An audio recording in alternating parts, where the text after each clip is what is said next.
नमस्कार दोस्तों and welcome to my channel. कैसे हैं आप सब? उम्मीद है सब ठीक ठाक होंगे। तो आज हम क्या करेंगे, जो आपका मॉड्यूल है M3R5 Python programming O level का, आज हम उसके प्रैक्टिकल के बहुत ही अच्छे और एग्जांपल्स देखने वाले हैं। मतलब एग्जांपल ही कह लो अभी तो इन क्वेश्चंस को, और ये काफ़ी इंपॉर्टेंट है। ठीक है, अगर आप इनको करके जाओगे ना तो आप देखोगे ये बहुत ज़्यादा बेनिफिट देंगे आपको आपके प्रैक्टिकल एग्जाम में। इससे पहले भी इसकी 3 वीडियो अपलोड हो चुकी हैं। आई होप कि उनकी कोडिंग आपको अच्छे से आ गई होगी। तो स्टार्ट करते हैं वीडियो को। तो इसके अंदर क्वेश्चन नंबर 7 देखते हैं, क्योंकि 6 तक ऑलरेडी सॉल्व कर चुके हैं डिस्क्रिप्शन में, और साथ में प्लेलिस्ट जो है आपकी पाइथन की, उसके अंदर आपको ये सारी वीडियोस मिल जाएंगी। ठीक है, तो क्वेश्चन नंबर 7 के अंदर कहा है राइट अ प्रोग्राम। आपको एक प्रोग्राम तो लिखना है to print all the prime numbers within a given range. यानी आपको एक प्रोग्राम तो लिखना है, लेकिन वो प्रोग्राम ऐसा होना चाहिए कि जो यूज़र है वो एक रेंज प्रोवाइड करेगा, उस रेंज के अंदर जितने भी प्राइम नंबर्स आते हैं आपको प्रोग्राम उस प्राइम नंबर्स को प्रिंट करे। ये आपको प्रोग्राम लिखना है। ठीक है, तो इस प्रोग्राम को लिखने के लिए आपको सॉफ्टवेयर के ऊपर जाना पड़ेगा जहाँ पे आप कोडिंग कर रहे हो। तो चलते हैं उस सॉफ्टवेयर के ऊपर। यहाँ पे मैंने आइडियली जो है हमारा वो खोल लिया है, और यहाँ पे हम करने वाले हैं हमारे क्वेश्चन की कोडिंग। ठीक है, तो यहाँ पे आपको सबसे पहले तो कहा है कि गिवन रेंज होनी चाहिए, यानी इनपुट करने वाला है हमारा यूज़र। तो n कंसिडर कर लेते हैं वो नंबर जो एक लिमिट होगी, जैसे 100 से लेके 500 के बीच में अगर प्राइम नंबर्स चाहिए, तो ये जो 500 ये एक नंबर है और ये लास्ट लिमिट है आपकी गिवन रेंज की। तो यही लिमिट आपको यूज़र से इनपुट करवानी है, ताकि आपको पता चल सके कि कहाँ तक आपको प्राइम नंबर्स प्रिंट करने हैं। तो हम n कंसिडर कर लेते हैं वो लास्ट लिमिट वाला नंबर जो 500 था, उसकी जगह आपको इनपुट लेना है। तो यहाँ लिख देते हैं वो इंटीजर है तो इंट लगाया। अब यूज़र से लेंगे तो इनपुट लगाया। फिर यहाँ पे हम लिख देंगे enter the number for limit of prime numbers. ठीक है, आपको नंबर इनपुट करना है ताकि प्राइम नंबर्स के लिए आपको एक लिमिट मिल सके जहाँ तक आपके नंबर्स प्रिंट होंगे जो प्राइम है। प्राइम नंबर्स वो नंबर हैं जो सिर्फ 1 से और खुद से डिविजिबल हों, और ये 2 से स्टार्ट होते हैं। ओके, तो इसलिए हम क्या करेंगे, आपको एक रेंज भी बनानी पड़ेगी। ठीक है, तो हम फॉर लूप का इस्तेमाल करेंगे ताकि वो बार बार रिपीट होकर नंबर्स को चेक कर सके गिवन रेंज के अंदर कि वो प्राइम है या फिर नहीं है, और अगर होगा तो उसको प्रिंट करेगा, नहीं होगा तो नहीं प्रिंट करेगा। ठीक है, तो फॉर आई इन रेंज, तो रेंज आपकी क्या बनेगी, देखो मैंने बताया था 2 से स्टार्ट होते हैं। इसका नेक्स्ट नंबर भी लेना है तो n+1 कर देंगे, n+1। ठीक है, अब नेक्स्ट लाइन में चलते हैं। अब हम क्या करेंगे, पहले से आपको एक वैल्यू हमने इनिशियल कंसिडर करनी है ताकि फॉर जो लूप है वो वर्क कर सके। तो p हमने प्राइम नंबर के लिए कंसिडर कर लिया, जिसकी वैल्यू हमने 0 इनिशियली पुट कर दी है। अब next for j in range. अब j कौन सी रेंज के अंदर वर्क करने वाला है लूप, हमारा 2 तो रहेगा ही, लेकिन ये जो i की वैल्यू है जिसके लिए रिपीट हमारा हो रहा है लूप, उसको चेक करने के लिए वो प्राइम है या नहीं, उसको 2 से नेक्स्ट नंबर से क्या करना है आपको, इस तरीके से प्रॉपर इंटीजर आपको उसकी वैल्यू मिलनी चाहिए, बिना डेसिमल के, वो फ्लोट नहीं होनी चाहिए। तो यहाँ पे लिख देंगे 2 से नेक्स्ट नंबर के लिए, यानी कि 2+1 के लिए।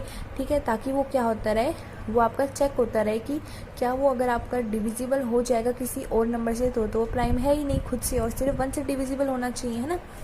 तो इस तरीके से अगर आपका क्या होगा, इफ़ अगर जो आपका आई वैल्यू है, अगर उसको मॉड्यूलस जे करते हैं, यानी जे से डिवाइड करते हैं, अगर वो 0 के इक्वल आ जाता है, तब क्या होना चाहिए, जो पी की वैल्यू है आपकी, जो आपकी पी की वैल्यू है वो क्या बन जाएगी। देखो 1 मिनट, बैक स्पेस से करेक्ट पोजीशन पे जाते हैं।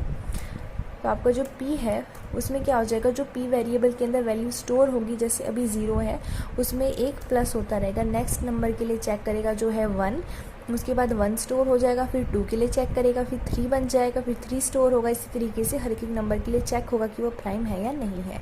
और अगर ऐसा करने के ऊपर तो क्या होगा, अगर ऐसा करने के ऊपर आपका इफ़ अगर जो p की वैल्यू है वो लेस देन इक्वल आ जाती है 0 के, तो उस समय क्या होगा, आपका प्रिंट हो जाएगा। और प्रिंट क्या होगा, प्रिंट हो जाएगा आपका i, यानी कि वो नंबर जो क्या है आपका प्राइम है, और एंड हो जाएगा हमारा लूप भी साथ में।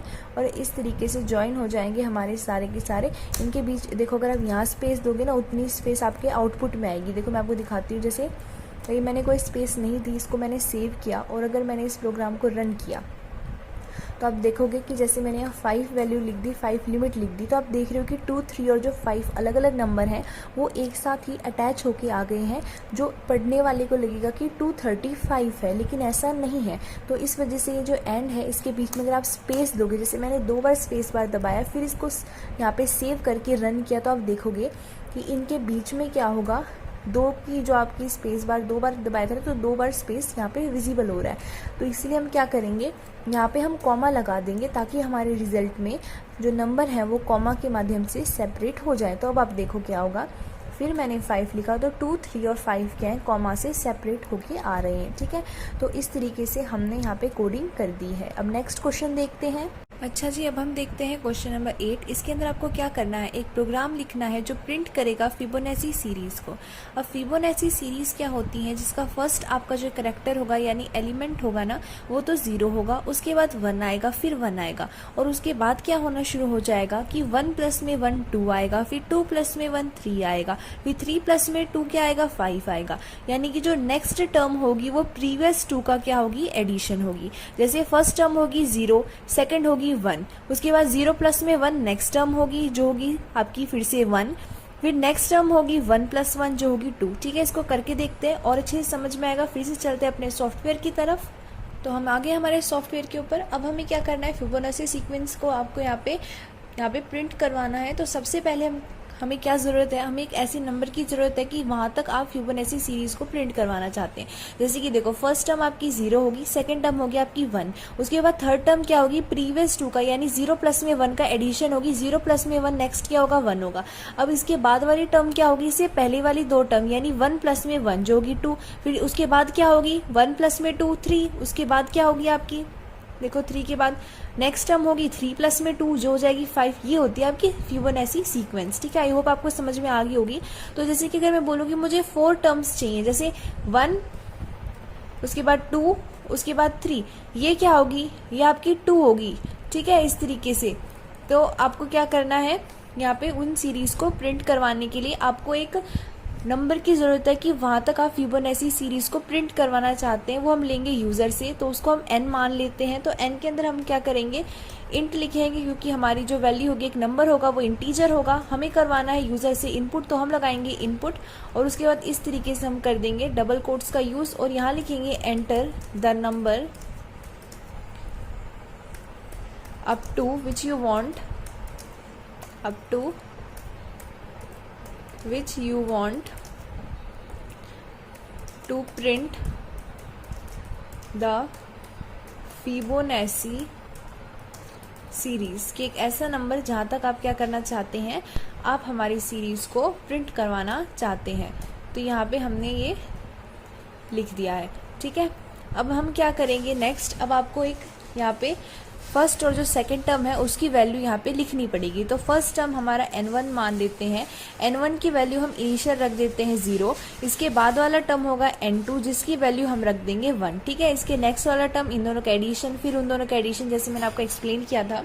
तो अब हम क्या करेंगे, इन दोनों को प्रिंट करवाएंगे सबसे पहले। तो यहाँ लिख देंगे प्रिंट n1 और उसके बाद इसी तरीके से प्रिंट n2। ठीक है, तो n1 और n2 को हम इस तरीके से प्रिंट करवा लेंगे। अब नेक्स्ट टर्म क्या होगी, इनका एडिशन होगी। तो पहले एक रेंज बन जाएगी उस सीरीज़ तक, उस सीरीज़ के नंबर तक जो आपका यूज़र इनपुट करेगा, तो उसको i कंसिडर करेंगे for i in the range, इस तरीके से। अब रेंज क्या होगी आपकी 0, तो फर्स्ट और सेकंड टर्म रह ही गए, तो हमारी जो सेकंड टर्म 1 है, यहाँ से आपकी जो आपकी मेन रेंज है वो स्टार्ट होने वाली है। तो 1 कॉमा में n आ जाएगा जो नंबर इनपुट किया है आपके उसने यूज़र ने। ठीक है, तो होगा क्या कि 1 से स्टार्ट होगी उस नंबर तक, उस सीरीज़ तक जो आपके यूज़र ने इनपुट करवाया है। तो उसके बाद होगा क्या, देखो उसके बाद जो नेक्स्ट नंबर आने वाला है वो फर्स्ट 2 नंबर का सम होगा, जिसे n3 कंसिडर कर लेते हैं। ये क्या होगा, n1 प्लस में आपका n2 होगा। ठीक है, तो इस तरीके से आपने लिख दिया है। अब इसे प्रिंट भी करवाना पड़ेगा n3 को, तो यहाँ लिख देते हैं प्रिंट n3। तो यहाँ आपने n3 लिख दिया है, और उसके बाद आपको ये भी मेंशन करना है कि n1 की वैल्यू क्या है, आपके n2 के इक्वल है, और दोनों की वैल्यू n2 के इक्वल आएगी, और n3 इसके बाद इस तरीके से प्रिंट होता रहेगा। ठीक है, n1 की वैल्यू पहले तो आपने 0 ही ली है। उसके बाद इसके अगले टर्म में क्या होगा कि जो आपकी n1 की वैल्यू और n2 की वैल्यू है वो सेम हो जाएगी। जैसे देखो आप, मैं आपको रन करके दिखाती हूँ। सबसे पहले इसको सेव कर लेते हैं, इसके बाद इसको रन करते हैं। तो जैसे ही ये रन होगा, 1 मिनट, हमने कहीं पर इक्वल की गलती की है, ये बता रहे हैं। यहाँ पे आप देखो, ये वाला कॉमा नहीं लगाना था हमें ये लगाना था, ठीक है। सेव करते हैं इसको और फिर करते हैं run. Invalid syntax, why is it invalid? Okay, I have written the. अब द थोड़ी लिखना है, इंग्लिश थोड़ी लिख रहे हैं, हम तो कर रहे हैं भाई कोडिंग। ओके, अब फिर सेव करते हैं। अब की बार देखते हैं भाई रन होगा या नहीं होगा। तो ये क्या, हमने रन और ये हो गया रन। अब बोल रहा है आपको enter the number up to which you want to print the Fibonacci series. For example आपने लिख दिया 2, तो देखो क्या आ गया, ये आ गया 0, 1 और 2, ठीक है। इस तरीके से आ गई आपकी सीरीज। अब इसी तरीके से आपने यहाँ पे कोडिंग करके रन करवा दिया एक ऐसा प्रोग्राम जो प्रिंट करेगा फिबोनाची सीरीज को। तो इस तरीके से ये क्वेश्चन की भी कोडिंग आपने सीख ली है। तो अब हम क्या करते हैं, नेक्स्ट क्वेश्चन देखते हैं, जो है आपका question number 9। Write a Python program to check whether a number is palindrome और नॉट। हमें क्या करना है, एक ऐसा पाइथन का प्रोग्राम बनाना है जो ये चेक करेगा कि जो इनपुट किया हुआ नंबर है वो पैलिंड्रोम है या फिर नहीं है। अब पैलिंड्रोम एक ऐसा नंबर होता है जिसे आप चाहे स्टार्टिंग से पढ़ें या फिर उसका रिवर्स ऑर्डर पढ़ें, वो क्या रहेगा, सेम रहेगा। जैसे हम बात करते हैं 1 2 1 की। अब ये नंबर क्या है, चाहे आप इसको ऐसे पढ़ लो, चाहे आप इसको रिवर्स में पढ़ लो, ये क्या है, सेम ही है ना। तो ऐसे नंबर्स को हम पैलिंड्रोम नंबर कहते हैं। और इन्हीं के लिए आपको एक प्रोग्राम बनाना है कि आपको क्या करना है, आपको जो यूजर होगा वो इनपुट करेगा कोई भी नंबर और आपका प्रोग्राम ये बताएगा वो पैलिंड्रोम है या फिर नहीं है। तो अपने सॉफ्टवेयर की तरफ चलते हैं और इसकी कोडिंग स्टार्ट करते हैं। तो आगे हम हमारे सॉफ्टवेयर के ऊपर, और अब हम करेंगे प्रोग्रामिंग हमारी, ठीक है। तो यहाँ पे आपको क्या देखा है, आपने ये देखा था कि हमें रिवर्स के अंदर क्या करना पड़ेगा, नंबर को रीड करना पड़ेगा चेक करने के लिए वो पैलिंड्रोम है या नहीं है। आप चाहो तो यहीं पे एक रिवर्स करके वेरिएबल कंसिडर कर सकते हो जिसकी इनिशियल वैल्यू हमने 0 रख दी है, ठीक है। इसके बाद हम चाहते हैं कि यूजर जो नंबर है वो इनपुट करे, तो हम नंबर नाम से एक और वेरिएबल कंसिडर करेंगे जिसके अंदर हम क्या करेंगे, आप इसको नम कर दो ताकि वो शॉर्ट रहे, ठीक है। नंबर भी कर सकते हो, वो ज्यादा बड़ा रहेगा टाइप करने में, इसलिए हम नम कर दिया है। अब इसकी वैल्यू आपको क्या करनी है, इनपुट करवानी है। तो इसकी वैल्यू इंटीजर रहेगी, नंबर रहेगी, तो इसको इंट लगाकर यहाँ पे इनपुट करवाएंगे वैल्यू। तो यहाँ लिखा इनपुट, ब्रैकेट्स लगाकर डबल कोट्स का इस्तेमाल करके हम यहाँ पे लिख देते हैं एंटर द नंबर, ठीक है। इसके अंदर वो नंबर यूजर लिखेगा जो वो चेक करना चाहता है कि वो पैलिंड्रोम है या फिर नहीं है। इसके बाद आपने एक और वेरिएबल कंसिडर करना है जो है n। तो ये वेरिएबल के अंदर क्या होगा, हमारी नम की वैल्यू स्टोर हो जाएगी। स्टोर होने के बाद क्या होगा, अब हमें लूप लगाना पड़ेगा। तो हमने व्हाइल लगाया और उसके बाद हमने लिखा नम। अब ये जो आपका नंबर था जो इनपुट किया है हमारे यूजर ने, अब इसके ऊपर हमें कुछ ऑपरेशंस करने पड़ेंगे, ठीक है। वो करते हैं, जैसे कि आपको क्या करना पड़ेगा, यहाँ पे रिमाइंडर निकालना पड़ेगा। सबसे पहले रिमाइंडर निकालने के लिए हमें मॉड्यूलस करना पड़ता है 10 से। तो जो नंबर होगा यानी जो नम है उसका मॉड्यूलस कर देंगे 10 के साथ, जिसकी वजह से हमारे पास क्या आ जाएगा, हमारा रिमाइंडर आ जाएगा। अब रिवर्स ऑर्डर के लिए हमने REV माना था, रेव माना था। अब इस रेव को हम क्या करेंगे, नंबर बनाने के लिए। अब ये क्या होगा, पहले डिवाइड हो चुका है ये 10 से रिमाइंडर के लिए, तो इसको मल्टीप्लाई करना पड़ेगा और रिमाइंडर ऐड करना पड़ेगा, तभी रिवर्स ऑर्डर में हमारा नंबर बनेगा, ठीक है। तो यहाँ लिख देते हैं जो रिवर्स के अंदर वैल्यू स्टोर है उसको मल्टीप्लाई करेंगे 10 से और उसके बाद उसमें ऐड कर देंगे हमारा रिमाइंडर, ठीक है। इस तरीके से हो जाएगा। और उसके बाद हमें क्या करना पड़ेगा, जो नंबर हमारी स्टोर हो रही थी वैल्यू n के अंदर, उसके लिए भी एक इंटीजर वैल्यू निकालनी पड़ेगी। तो उसको भी हम कर देंगे इस तरीके से, इज इक्वल टू 10। और यहाँ से हमारे पास वैल्यू आ जाएगी नम की, और जैसे ही नम की वैल्यू आ जाएगी वैसे ही हम प्रिंट के ऊपर जाएंगे। और प्रिंट क्या करेगा, यहाँ पे आपको ये लिखना पड़ेगा रिवर्स ऑफ नंबर। पहले हमें पता चलना चाहिए कि हमारा रिवर्स क्या है नंबर का। जैसे ही हमें ये पता चल जाएगा उसके बाद हम प्रिंट करवा देंगे रिवर्स को, ताकि हमें पता चल जाए कि ये हमारा रिवर्स है हमारे एंटर्ड नंबर का। और उसके बाद हम इफ लगाएंगे, इफ स्टेटमेंट लगाने के बाद तो इफ हम लगाएंगे कंडीशन, अगर n की वैल्यू क्या आएगी, हमारे रिवर्स के इक्वल आती है, यानी नंबर की वैल्यू हमारी रिवर्स के इक्वल आ जाती है, तब तो उस टाइम क्या होगा, आप ये प्रिंट कर दोगे कि दोनों क्या है, आगे और पीछे से पढ़ने में सेम है। इसका मतलब ये हुआ कि दोनों इक्वल हैं। तब वहाँ पे प्रिंट हो जाएगा कि जो नंबर है वो क्या है, पैलिंड्रोम है। तो यहाँ लिख देंगे पैलिंड्रोम, पैलिंड्रोम।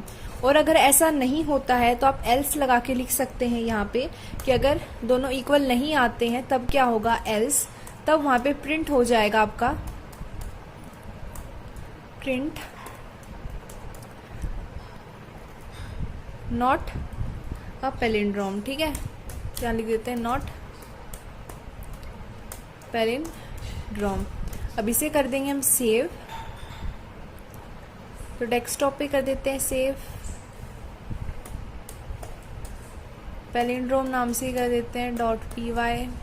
सेव कर दिया है, रन करके देखते हैं, अगर कोई एरर नहीं होगा तो ये कंप्लीट हो जाएगा रन। चलो हो गया है रन। अब हमें चेक करना है, जैसे 1 to 1 चेक किया तो ये बता रहा है ये पैलिंड्रोम है, इसका रिवर्स यही आया जो आपने नंबर टाइप किया ना, देखो इसका रिवर्स वही आया, चाहे इसको आगे से पढ़ लो या पीछे से पढ़ लो, सेम है, इसका मतलब पैलिंड्रोम है। ठीक है, फिर से रन करते हैं, कोई ऐसा नंबर लिखेंगे जो पैलिंड्रोम नहीं है, उसका देखते हैं क्या होगा, 1 2 3 4। अब ये एंटर किया तो इसका भी इसने रिवर्स बता दिया है और साथ ही में इसने ये बता दिया है कि ये नंबर क्या है, पैलिंड्रोम नहीं है। तो इस तरीके से आपने यहाँ पे कोडिंग कर ली है आपके प्रोवाइडेड क्वेश्चन की पैलिंड्रोम चेक करने के लिए। ठीक है, आई होप ये आपको समझ में आ गया होगा। अब नेक्स्ट क्वेश्चन की तरफ चलते हैं। तो क्वेश्चन नंबर 10 के अंदर आपको बोला है write a program to find the factorial of any input number, यानी कि कोई भी यूजर एक नंबर इनपुट करेगा और आपको एक ऐसा प्रोग्राम डिजाइन करना है जो क्या करेगा, उस नंबर का फैक्टोरियल फाइंड आउट करेगा। अगर हम बात करते हैं 2 फैक्टोरियल का, ठीक है, जैसे या फिर आप बात कर लो 4 फैक्टोरियल की, इस तरीके से फैक्टोरियल का सिंबल होता है। इसका मतलब ये होता है 1 into 2 into 3 into 4, यानी कि जौन सा नंबर है उस तक मल्टीप्लीकेशन होता है, उससे पहले वाले नंबर्स का 1 से स्टार्ट होते हैं। 1 2 इंटू में 3, ठीक है, और इंटू में 4। जैसे 5 फैक्टोरियल होता तो इंटू में 5 भी आ जाता, अब 4 फैक्टोरियल तक है तो 4 भी आएगा। ठीक है, तो ये हमारा फैक्टोरियल का मतलब होता है। हम इसकी कोडिंग करते हैं अब। तो अब यहाँ पे मैंने ऑलरेडी जो हमारी पैलिंड्रोम वाली फाइल सेव की थी उसी के अंदर कोडिंग करी, उसी को रन करके चेक करते रहेंगे प्रोग्राम रन हो रहा है या नहीं हो रहा है। तो यहाँ पे हमें क्या करना है, इनपुट लेना है सबसे पहले यूजर से एक नंबर। तो हमने नम कंसिडर कर लिया एक वेरिएबल जिसके अंदर नंबर इनपुट करवाना है, तो इंट लगाकर इनपुट ले लेंगे वैल्यू। तो इनपुट लगाया हमने, यहाँ पे लगाए हमने पैरेंथेसिस, ये वाले जो होते हैं ना ब्रैकेट्स, इनको पैरेंथेसिस बोलते हैं, और यहाँ पे लिख देते हैं एंटर द नंबर। तो अब यूज़र यहाँ पे क्या करेगा, जो नंबर है उसको एंटर कर देगा। उसके बाद हम चाहते हैं इसका फैक्टोरियल फाइंड आउट करना। तो हम देख रहे थे कि जो फैक्टोरियल है उसमें क्या होता है, जैसे 4 का फैक्टोरियल बताया था मैंने, तो 1 से स्टार्ट होता है और अप टू उस नंबर तक जाता है। तो यानी कि सबसे पहले ये जो फैक्टोरियल नाम से हमने एक बनाया है, फैक्ट नाम से, इसके अंदर हमने इनिशियल वैल्यू क्या की है, 1 स्टोर करवा दी है, और यानी कि आई की वैल्यू क्या होगी, 1 से स्टार्ट हो जाएगी। तो हम क्या करेंगे, वाइल लूप लगाएंगे और हर एक के लिए चेक करेगा, तब तक चेक करेगा ये जब तक हमारे आई की वैल्यू लेस देन या फिर इक्वल टू नम, यानी कि नंबर नहीं आ जाती। तो यहाँ लिख देते हैं i is less than equal to नम। ठीक है, इस तरीके से हमने लिख दिया है। और उसके बाद हमें क्या करना है कि ये जो हमने फैक्ट इनिशियल वैल्यू लिखी थी, इसकी वैल्यू हर एक लूप के लिए चेंज होती रहेगी। तो उसको चेंज करने के लिए यहाँ पे उसकी वैल्यू लिखनी पड़ेगी। तो फैक्ट में क्या चेंजेस आएंगे, ये जो फैक्ट होगा उससे क्या होगा, जिस जिस नंबर के लिए चेक हो रहा है वो नंबर इसी से मल्टीप्लाई होता रहेगा। ठीक है, जैसे सबसे पहले 1 के लिए चेक हुआ, उसके बाद 2 के लिए चेक हुआ तो 1 into 2 हो गया, फिर 3 के लिए चेक हुआ तो 3 भी उसमें मल्टीप्लाई हो गया अप टू द नंबर। ठीक है, इस तरीके से होता रहेगा। और आई की वैल्यू क्या रहेगी, बढ़ती रहेगी। जैसे पहले 1 थी तो 1, उसके बाद 1 प्लस में 1 होगी 2 होगी, फिर 2 प्लस में 1 होगी। तो इसका मतलब ये हुआ कि आई की वैल्यू में क्या हो रहा है, 1 का एडिशन हो रहा है। उसके बाद हमें बस इतना ही प्रोग्राम है अपना। उसके बाद हमें करना है प्रिंट, और प्रिंट में हमें क्या करना है, the factorial of provided number लिख सकते हैं या फिर इनपुटेड नंबर लिख सकते हैं। तो यहाँ से ये लिख देते हैं फैक्टोरियल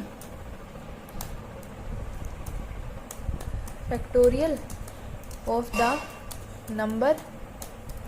ठीक है, इस तरीके से यूजर को पता चल जाएगा कि ये उसने इनपुट किया था नंबर और ये उसका फैक्टोरियल आ गया है। तो इस तरीके से आ जाएगा। अब ये इतना तो प्रिंट हो जाएगा, लेकिन आंसर तो तभी प्रिंट होगा ना जब ये फैक्ट यहाँ पे प्रिंट होगा। तो यहाँ पे हमने फैक्ट लगा दिया है, इसको सेव कर दिया है। अब इसको हम करते हैं रन। तो जैसे ही आप इसको रन करेंगे वैसे ही आप देखेंगे कि यहाँ पे हमारे पास आ गया है एंटर द नंबर। सबसे सिंपल के लिए करते हैं, जैसे हम क्या करते हैं 3 के लिए करके देखते हैं, यानी 3 तक नंबर मल्टीप्लाई होंगे। 1 into 2 into 3 जो 6 आएगा। आप देख सकते हो यहाँ पे दिखा रहे हैं 1। एक मिनट हम चेक करते हैं।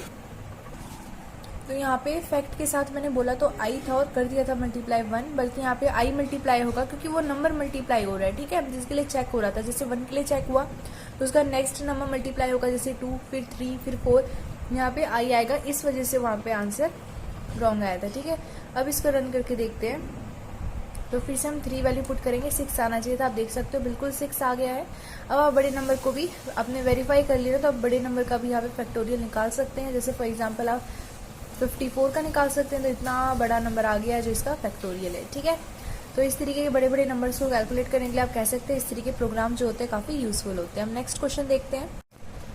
तो अब 11th क्वेश्चन में आपको बोला है write a Python program to implement a calculator to do basic operations, यानी आपको एक ऐसा प्रोग्राम बनाना है जो क्या करेगा, एक कैलकुलेटर की तरह वर्क करेगा, यानी कि बेसिक ऑपरेशन करेगा।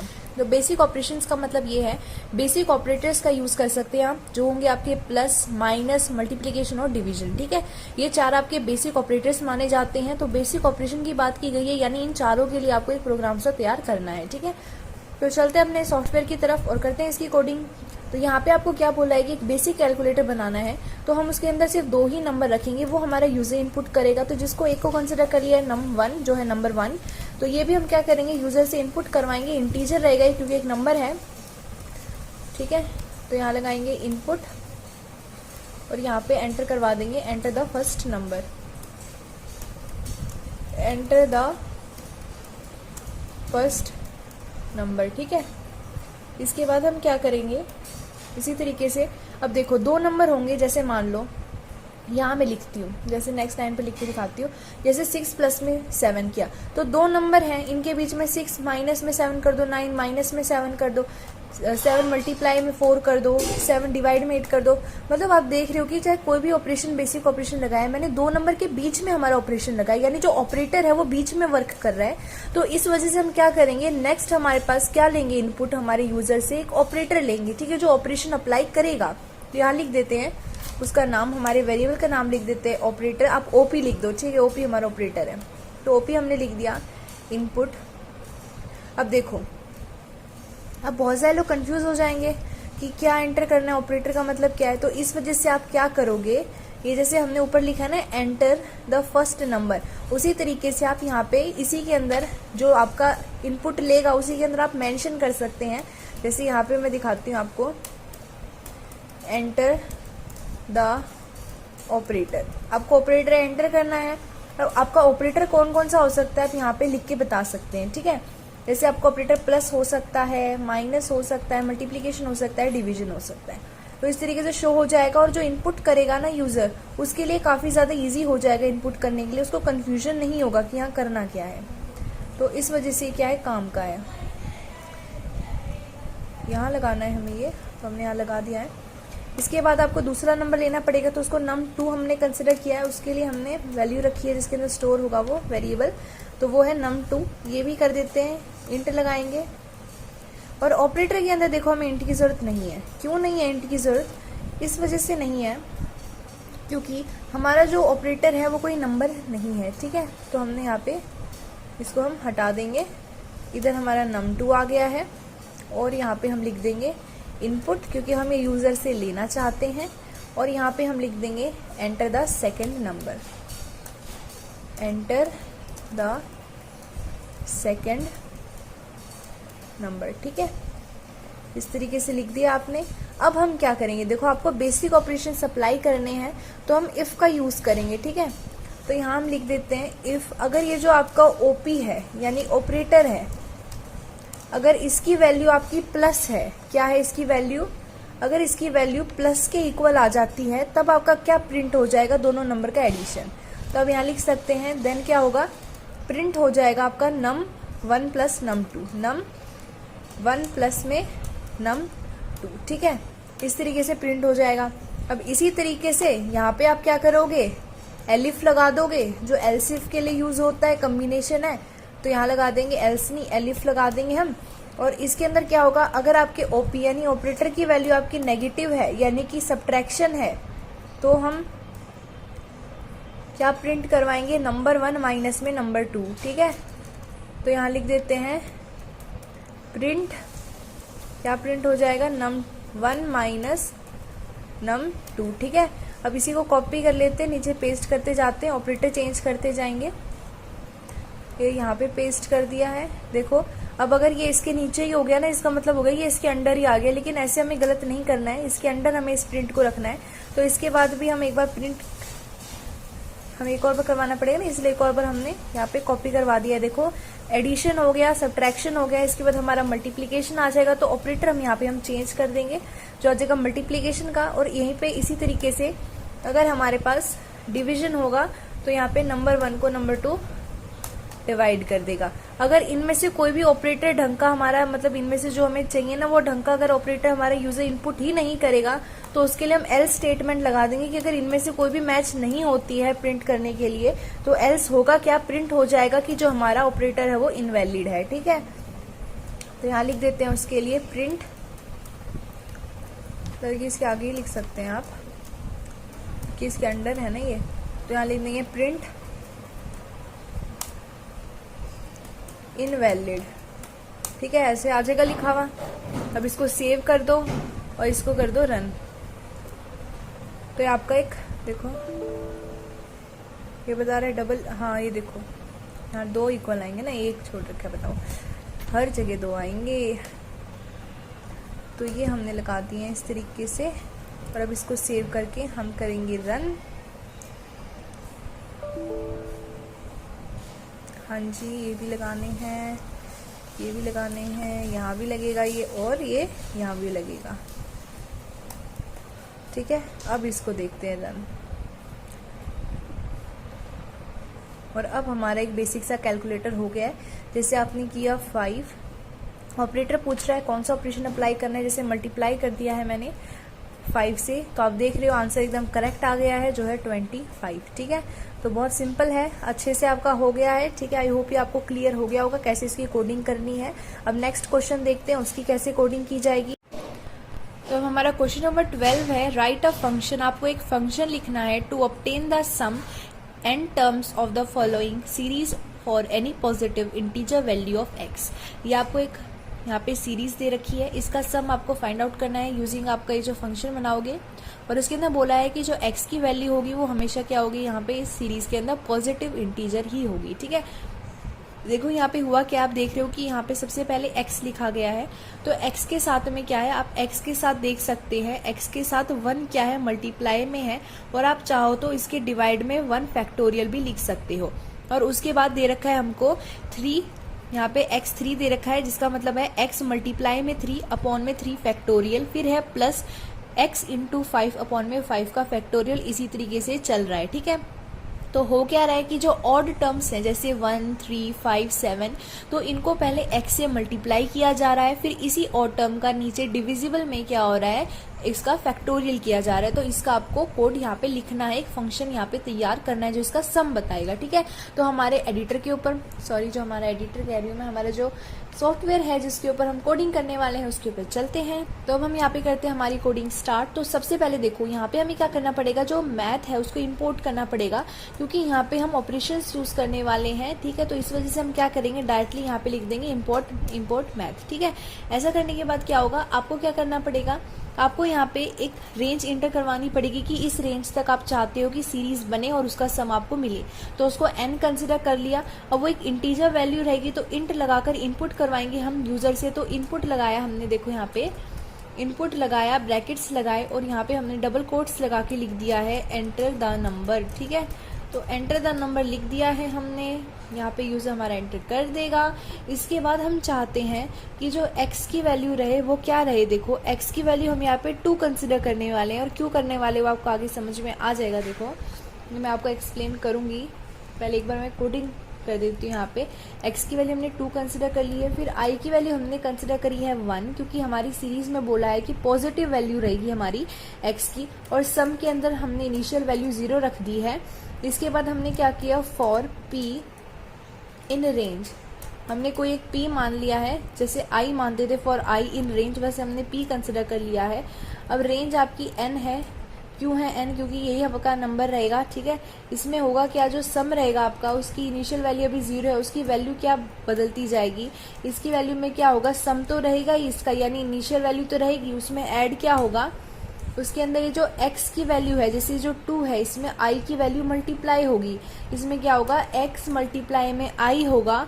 और इसको क्या करेगा, मैथ का जो फंक्शन है फैक्टोरियल वाला, ठीक है, उसको क्या करेगा, डिवाइड करेगा। तो यहाँ लिख देंगे मैथ डॉट फैक्टोरियल और i यहाँ पे आ जाएगा। ठीक है, तो इस तरीके से हमने किया। और i की वैल्यू में आगे क्या होगा, +2 होता रहेगा। क्यों होगा मैं आपको बता देती हूँ, क्योंकि यहाँ पे ऑड नंबर्स चल रही हैं। ठीक है, तो सबसे पहले आपने क्या किया, जैसे 1 लिया है, 1 के बाद इसमें 2 ऐड होगा जो 3 बन जाएगा, फिर 3 में 2 ऐड होगा जो 5 बनेगा, 5 में 2 ऐड होगा वो 7 बन जाएगा। तो इस तरीके से यहाँ पे लिख देते हैं। i की वैल्यू क्या रहेगी आपकी, i की वैल्यू रहेगी i प्लस में 2। ठीक है, आई होप आपको समझ में आ गया होगा। अब हमें करना है प्रिंट, तो यहाँ पे हम लगाएंगे प्रिंट और इसको कर देंगे प्रिंट। तो यहाँ लिख देंगे हम sum of series is, sum of series, बस इतना काफ़ी है। मैं आपको बस बेसिक समझाना चाह रही हूँ कि क्या हम कर रहे हैं वो आपको समझ में आना चाहिए। और इसको सेव करके रन करके देखते हैं। तो यहाँ पे बता रहा है कि एक्सपेक्ट कर रहा है कि आप कॉर्नर लगाएं, तो लगा देते हैं। अब इसको फिर रन करके देखते हैं। ये छोटी छोटी चीज़ें भी रह जाती हैं ना, तो ये कोड भी रन ही नहीं होते हैं। तो यहाँ पे आपको क्या करना है, रेंज बनानी थी, जैसे 5 तक बनाई, तो इस तरीके से सम ऑफ सीरीज ने दिखा दिया है। आई होप ये आपको क्लियर हो गया होगा। ठीक है, तो ये है काफ़ी इजी है। ये इस तरीके से क्या बन गई है, इसकी यहाँ पे कोडिंग होगी और इसका एक फंक्शन बन गया है। आई होप ये क्लियर होगा आपको। ओके।